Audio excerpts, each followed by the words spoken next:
Good afternoon, Central Dauphin Rams football fans. This is Bill Bostic with Linglestown Gazette Sports with the Carlisle Thundering Herd scouting report. The Rams are going to be meeting the Thundering Herd tomorrow night. I don't know what the name of their football field is, Coach. Millen Stadium. Millen Stadium over in Carlisle, 7 o'clock kickoff. And we're brought to you by American Legion, Linglestown American Legion Post 272. Of course, I'm with head coach Glen McNamee. Glenn, I know it's been a hard week, and but in my observations, the passing away of Harrison Fenstermaker has brought this not only the football community together, but really I think a greater Central Dauphin community together. And we saw that tonight with CDE showing up here at the practice. You're absolutely correct. The unimaginable pain, and it really is beyond words, is matched really by the unimaginable outpouring of support by so many people, and it's really carried us, and it's so incredibly special, and we are exceptionally grateful for it. I can't even really tell you on behalf of our program what it has meant to us in this very, very difficult time. And you know, as I said to the kids, one of the reasons it's so painful, it makes it even more painful, is how close we are. But that closeness is also the key for us healing and moving forward. Sure. And you know, just reflecting on last week's game against Cumberland Valley, a big rivalry game.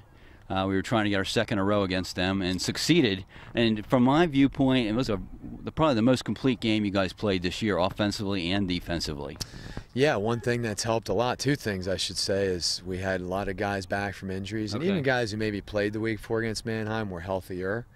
And we actually got to go outside and practice in full pads. I know you were frustrated last Friday about the prior week. Frustrating. The first 2 weeks of school, last Tuesday, preparing for Cumberland Valley, was the first time we got to be in full pads outside in the school year. And our kids took advantage of it. They really practiced hard. They did it the CD way, and it really paid off on Friday. And just one question about on offense. It looked like the line was really blowing open some holes for the runners like I had not seen so far this year. They did a great job. They really did. And, you know, previous couple of weeks, it's no secret there were some struggles on the offensive side of the ball. Those guys up front really took that to heart. And they went out there with a chip on their shoulder and something to prove, and I think they did. And then one thing occurs to me on defense I wanted to ask you about. I mean, Carlisle got that opening ball, the ball in the opening drive, and went down the field. And we held them on that big play against Plessinger where there was a huge hit on him. Fortunately, he was okay.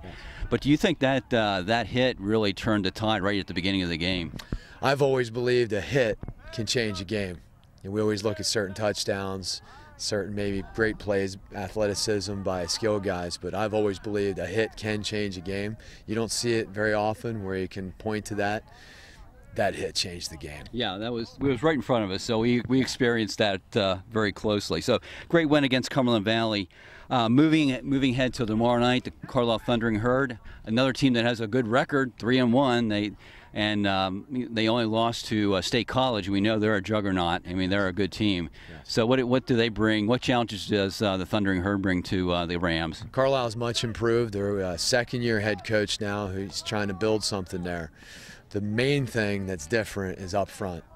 They have experienced linemen on both sides of the ball who sounds like they've gotten in the weight room, something that Carlisle hasn't always done a great job with, self-admittedly. But they have gotten these guys up front, and it shows in those 3 wins. But even against State College, if you look past the score and look at the film, they really did a nice job up front. Keaton Ellis for State College scored 5 touchdowns. He was a difference in that game. But up front, Carlisle is a much different football team, and they showed that against State College. And the last question would be, when you look at Carlisle's skill players on offense, I mean, should we look out for? It starts with number 25, Tristan Solich. He's a junior. Last year he had like 700 yards as a sophomore. He's a runner now. He's a running back who runs very, very hard.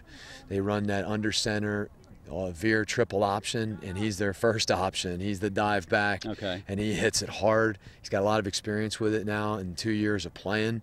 And the quarterback's a senior. He does a nice job making decisions. Like I said, they got those guys up front, and they also have a couple guys they can throw to out there, so they are not one-dimensional.